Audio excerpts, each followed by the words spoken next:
Hello everybody, looks like we're going to have a talk today on anti-vaccination by myself, believe it or not, and I've never really gotten into it because it's not an issue for me at this point in time. However, now we have case in point, AstraZeneca, and we have a clear codified problem over a very limited Canadian Constitution. Already, we have Erin O'Toole and Justin Trudeau both explicitly throwing their support behind AstraZeneca out of the United Kingdom. And Canadians, you need to understand this because I can't get into too many details, but I know somebody currently right now in the industry I'm about to go into where they're going to be issued a shot, and it may be AstraZeneca. They don't get to choose which shot they get. It's random. Can you imagine as a Canadian going, we have our health system in Canada. It's approved a vaccination that the USA has not approved yet. I published for all of you from Harvard, a Harvard publication on the clinical trials of one AstraZeneca, where yes, 40,000 participants partook in the trials.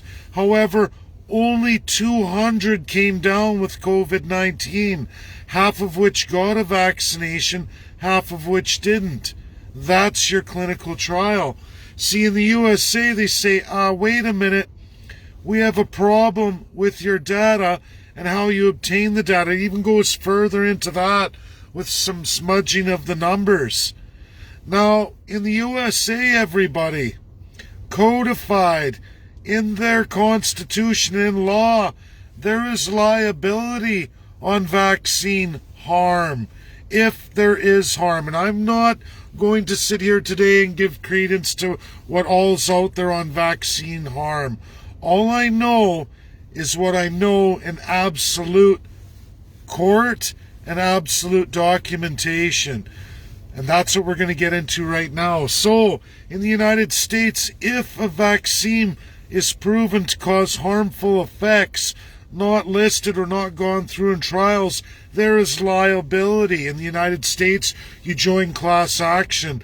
I know this for a fact because it's very personal to me. I'm not going to get into that today. But those who know me really well know all about it, especially those who work with me, as I found out over a decade ago after going through a number of years in the Canadian system of no liability and zero accountability. Zero. There is nothing for any of you. You have no say in Canada and you have nowhere to turn if things are turned upside down. Now, in our Canadian Constitution, we swear absolute loyalty to the Crown, which is your politician. Further, we grant all our sovereignty to the United Kingdom, which is a big no-no in the world since 1948. Canada continues on that way. Citizens of Canada say that's perfectly acceptable. Let other nations rule on what you should partake in and what you shouldn't, because who cares what the actual results of testing might be?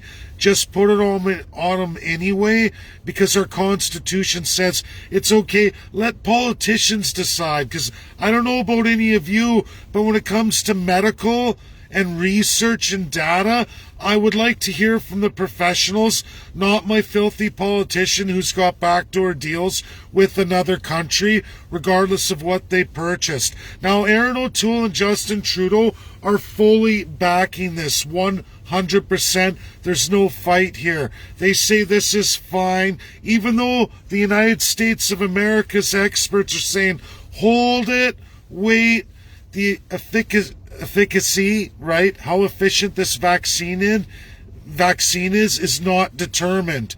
Why inject somebody or a population with something you can't determine for sure if it has the efficiency of suppressing COVID-19 infection? If it doesn't boost your immune system, is it a good idea to take it when it could damage your system in other ways? We know that there's a level of what harms might be there. But if the efficiency of this vaccination could possibly be way down here, or in fact the trials maybe have to be done a different way to provide results, maybe you shouldn't take that vaccine, or at least be allowed to choose. Don't you think every Canadian should be allowed to choose? If you're in an industry where they say, oh, you have to take this vaccine or you can't work in this industry, or if they say, oh, in this industry, if you need to travel, you won't be allowed to work in this industry because it relates to travel, shouldn't you be allowed to say, well, then I want to see the list of vaccines, their trials, their efficiency, the efficacy. How efficient is this vaccine? Guaranteed. What's the liability if it doesn't work out that way? What if there's damage to me, myself, or my future children? Is that a possibility? Were these trials and tests done? There's a big question mark on AstraZeneca. Regardless of what your government says, but our Constitution says, never mind that. Official opposition leader Erin O'Toole and Prime Minister Justin Trudeau get to hopscotch that and go with what UK says, and they can line their back pockets, and their chances of getting the crown power improve. So of course they go for it. It's kind of interesting NDP doesn't say anything on the issue. But Erin O'Toole and Justin Trudeau, oh no, it's all good, it's all good. All our buddies in the United Kingdom, our support behind the United Kingdom, whatever they say goes. We don't care about the damage or liability to our Canadian citizens. We follow that crown power because we want that crown on our head. We want that power over all the third-class peasants. Regardless, you don't get a say. The politicians have decided, through both power, Justin Trudeau ultimately, but official opposition leader Erin O'Toole, oh no, it's okay. You can trust it. Five Eyes, where I'm going with all my backdoor deals, filling up my back pocket, and all of my special interests, they say it's okay. You do it. You do it, Canadians. Our party needs this funding. Justin Trudeau's foundation needs funding. You guys shut up. You will take the shot. Whether it fits in with the other shots or not, you'll take it because we say you take it. That's Canada. This is where I support anti-vaxxers right here at this point on this key issue right now today. People should have a say and a no. And we should have it in our constitutions. There should be a risk versus liability, meaning, sure, okay, company, you said it's good. If at a later date these issues are determined, the public taxpayer does not pay for the damage incurred from your product. In fact, you'll pay for that, and we will sue your ass. That's how it should be. That's how it's done in the United States of America. Never, ever on this key issue, ever criticize the fact that the United States of America has codified constitutions, whether through state, and in this case through federal, that there is an absolute liability.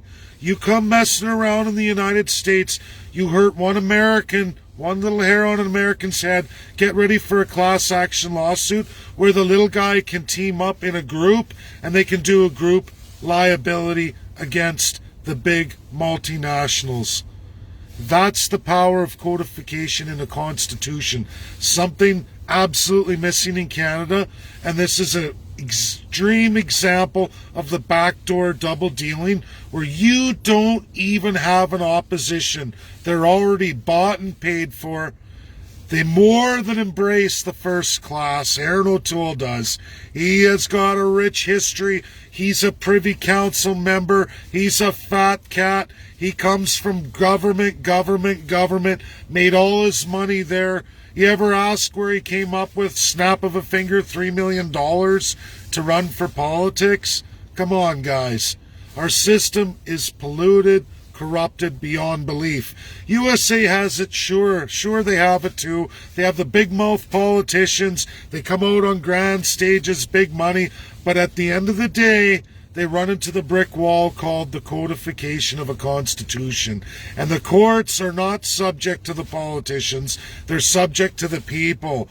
Great protections there. No juristocracy. They hold strong. Whether public understands that or not, whether it goes in the favor of the time, it's there to absolutely protect the people, even from themselves, especially when you get into wealthy, well-spoken politicians based in corruption who would usurp your power from you.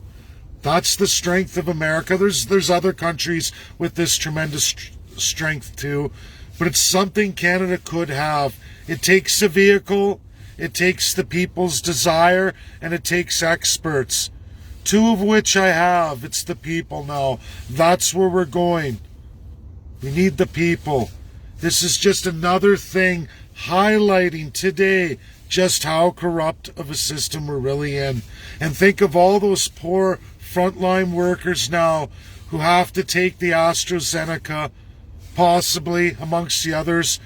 But really, it should be screened right now. It should be in a process of verification and measured.